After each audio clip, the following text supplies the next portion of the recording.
Puede que esto no guste a nadie. Al final de este discurso, puede que algunos acusen a este periodista de morder la mano que le da de comer. Y puede que reprochen a la asociación de haber dado acogida a ideas subversivas e incluso peligrosas. Y, sin embargo, el sofisticado entramado de emisoras, agencias de publicidad y patrocinadores permanecerá impasible. Es mi voluntad y mi deber hablar con franqueza a los que integráis este sistema sobre lo que ocurre en la radio y la televisión. Y si lo que voy a decir trae consecuencias, yo soy el único responsable de esta opinión. Pasaremos a la historia por nuestros actos. Si dentro de 50 o 100 años aún quedan historiadores y se han conservado kinescopios de lo emitido en una semana por las 3 cadenas, encontrarán registradas en blanco y negro o en color pruebas de nuestra decadencia, nuestro escapismo y nuestro aislamiento de las realidades del mundo en que vivimos. Somos una sociedad opulenta, acomodada y autocomplaciente. Adolecemos de una alergia innata a la información que nos perturba. Los medios son un reflejo de esta situación. Como no dejemos de considerarlos un negocio y no reconozcamos que la televisión está enfocada básicamente a distraernos, engañarnos, entretenernos y aislarnos, la televisión y los que la financian, los que la ven y los que la producen, podrían percatarse del error demasiado tarde. En nuestras sociedades, la gran característica es que los medios de comunicación, los medios de información en particular, se han convertido en el principal problema de la democracia. La forma en la que algunos periódicos dan información, o sea, a mí ver portadas en La Razón que dicen que después del movimiento de represión que hubo en Barcelona, en la Plaza de Cataluña, sale diciendo los acampados enseñan los dientes y se vuelven violentos. ¿Pero qué dice? Es que, a ver qué tratamiento informativo es esto, qué seriedad tiene un periódico que le da la vuelta, que si la realidad no te convence la cambias para hacer la noticia, ¿no? Medios que lo que han hecho es interpretar como les ha dado la gana para proteger a aquel que les paga pues, su publicidad institucional o aquello que les pague. Porque la gente no los cree, sencillamente. Los medios tienen un defecto en general, que es un defecto inherente al sistema o consecuencia del sistema de funcionamiento que tienen, que están siempre observándose unos a otros, y entonces esta observación que hacen les lleva estructuralmente a lo que yo llamo el mimetismo mediático, y esto es característico. A veces pues es, digamos, anecdótico, a veces es más grave, ¿verdad? Por ejemplo, cuando se empieza a repetir que Irak tiene armas de destrucción masiva, por ejemplo, y que todos los medios lo repiten, la prensa, la radio, la televisión, los gobernantes lo repiten, se instala como una gran verdad, ningún medio demuestra lo contrario, todo el mundo lo acepta sin investigar, y entonces se hace una guerra, se mata más o menos, actualmente se estima que han muerto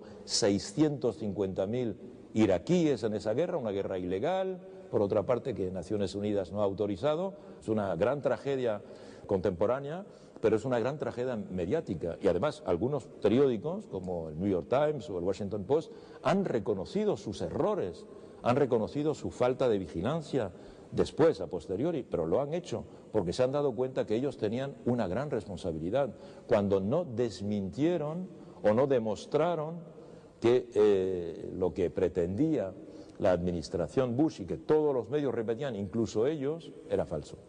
La prensa se ha convertido en una cosa absolutamente abominable, sin ningún rigor, las cabeceras no tienen valor, se inventan la información, fabrican información en las redacciones.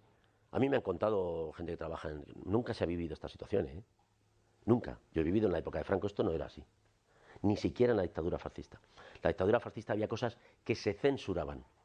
Y había cosas que se interpretaban, pero esto de reunirse, fabricar noticias, inventarse historias, gilipolleces, para acabar con la credibilidad de un medio tan importante como la información. Y además no ha ocurrido casualmente ahora, espontáneamente, ha ocurrido cuando también los periódicos y todos los medios de información pasan a formar parte de grandes corporaciones. Antes los periódicos eran negocios independientes.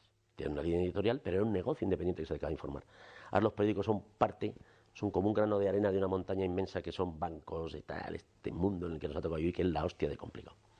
Entonces el periódico se convierte en una especie de títere y parte de la estrategia es desprestigiar a los medios de comunicación para que tengan el mismo valor que la mea de los perros en las esquinas. Ahí tenemos otra construcción, ¿verdad?, de algo que no corresponde para nada con la realidad, que es una pura construcción intelectual, pero que los medios han establecido como una verdad material, indiscutible. Le Monde Diplomatique tiene una estructura de capital muy particular, pero nosotros decimos que todos los medios, si quieren ser independientes, deben dotarse de ese tipo de estructura. Nosotros tenemos un capital que tiene solo 3 accionistas. Los accionistas son un accionista principal, que es el diario Le Monde, pero en el diario Le Monde el accionista principal son los redactores. Y los otros 2 accionistas de Le Monde Diplomatique son, por una parte, los lectores están agrupados en una asociación de lectores que posee 25% del capital. Y por otra parte, todo el personal, no solo los redactores, todo el personal del periódico, que posee colectivamente 24% del capital. Es decir, que precisamente el equipo que hace el periódico tiene su palabra, tiene su representatividad en el Consejo de Administración, tiene, mediante ley de estatutos, estatutaria, tiene la posibilidad de elegir a su director. Yo he sido elegido varias veces por el equipo. También muchos medios privados se han integrado ahora en grupos que son los mismos grupos empresariales que están en la vida económica normal, fabricando tal o cual producto. Muchas veces esos medios ya no están dirigidos por periodistas, son empresarios que salen no de una escuela de periodismo, sino que salen de una escuela de ciencias económicas o de ciencias empresariales, ¿verdad? Y que igual que están dirigiendo un grupo de comunicación, podrían dirigir un grupo de fabricación de automóvil o un grupo de fabricación de cualquier tipo de maquinaria o un grupo bancario, etcétera. Entonces los profesionales se encuentran dentro de estos mecanismos. Muchos profesionales hoy día tienen una conciencia clara de las dificultades en este momento de ser un profesional, digamos, honesto, valiente, audaz, al servicio de la verdad y al servicio de una verdad que sirva a la sociedad. Recordemos sencillamente que los grandes héroes de la mitología popular del siglo XX son periodistas. Si Superman es un periodista, Spider-Man es un periodista, Tintín, por ejemplo, este personaje de tiras cómicas francófonas, es un periodista. Los periodistas, efectivamente, en el siglo XX han sido presentados como héroes capaces de resolver todos los problemas, ¿verdad? De Superman. Pero en realidad hoy no tienen autonomía, tienen muy poca autonomía, porque el periodismo no está al servicio de la sociedad, está al servicio de los patronos. Sabemos que uno de los prerequisitos imprescindibles para una democracia de verdad es contar con un periodismo fuerte, un periodismo serio. El papel del periodismo está en una situación delicada. Por un lado, a través del papel de los ciudadanos en las redes sociales, a través de Twitter, a través de blogs, podemos ver cómo cualquiera puede ser un periodista en potencia. Por otro lado, vemos como grandes poderes económicos, a través de su control de los grandes medios, también en cierto modo pueden influir o tergiversar el papel del periodismo. No tenemos ningún arma que nos vele frente al empresario, sobre todo la gente que trabajamos en la empresa privada. Hay que entender que trabajamos para un señor que quiere una rentabilidad y que no siempre tiene que ver directamente con el interés público. Y es complicado luchar contra... encontrar el equilibrio entre lo que busca el periodista, lo que quieres hacer tú bien como periodista y lo que te pide la empresa, que al final tiene unos intereses. Tienes que compatibilizarlo. Los medios de comunicación no se consumen directamente por la objetividad que se busca, porque la mayoría de la gente consume el medio de comunicación que le reafirma en las ideas intelectuales que está teniendo. La gente de derechas no compra periódicos de izquierdas, quiero decir, no, el cliente no busca la objetividad. Tenemos que ser más críticos con nosotros, intentar hacer el trabajo, ir a las fuentes, contrastar, porque la gente habla y no va a las fuentes. Me pregunto yo, ¿por qué en la 2, en Televisión 2, siempre ocurre lo mismo? Es decir, los mejores programas que hay son a las 3 de la mañana. Somos nosotros, los ciudadanos, los que tenemos que valorar y tenemos que primar la información cuando consideramos que es honesta, que nos vale. and to continue.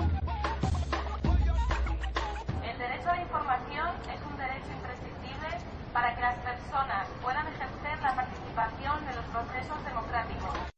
He comenzado diciendo que pasaremos a la historia por nuestros actos. Si continuamos así, la historia se tomará la revancha y las consecuencias no tardarán en alcanzarnos. De vez en cuando conviene exaltar la importancia de las ideas y la información.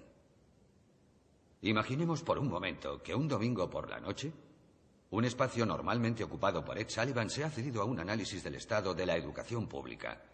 Y unas semanas más tarde, un espacio utilizado por Steve Allen se dedique a un estudio exhaustivo de la política americana en Oriente Medio. ¿Saldría la imagen corporativa de los patrocinadores perjudicada? ¿Montarían los accionistas en cólera y protestarían? ¿Qué otra cosa pasaría más que unos millones de personas recibirían un poco de luz sobre temas que pueden determinar el futuro de este país y, por tanto, el futuro de las empresas? A los que afirman, la gente no los vería, no les interesa, todo les da igual, solo quieren evadirse. Solo puedo responder que en la opinión de este periodista existen pruebas que rebaten ese argumento. Pero aunque tuvieran razón, ¿qué tienen que perder? Porque si tienen razón, y este instrumento no sirve más que para entretener, divertir y aislar, el tubo catódico ya parpadea y pronto veremos cómo la lucha está perdida. La televisión puede enseñar, puede arrojar luz y sí, hasta puede inspirar. Pero solo lo hará en la medida en que nosotros estemos dispuestos a utilizarla con estos fines. De lo contrario, solo será un amasijo de luces y cables. Buenas noches y buena suerte.